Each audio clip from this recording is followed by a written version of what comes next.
Hi guys, welcome to another CDS display corner video.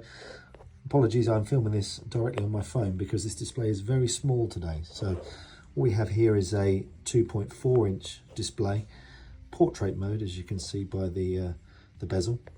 And this particular display is using a UART platform. So this board on the back contains a UART chip that will run the display with content, videos, animations, also touchscreen interaction without the need for a PC. So you can preload a scripted program onto this platform. There is the software to be able to build that script and that storyboard for your content.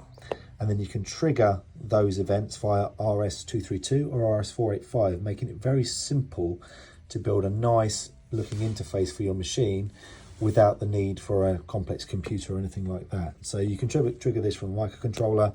As I say, this one also has 485, so it can be addressable. So if you have multiples of these screens or multiple machines, you can address them individually.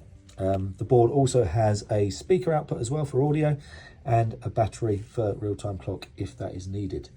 The board is very small as well, which means it can be used on a very, very small TFT like this one. Equally, you could use it on a much larger display if you needed to. So it's very flexible, very useful for design, and it enables you to have a wonderful interface for your machine at a very nice price point. If you'd like more information, please do get in touch. Thanks very much.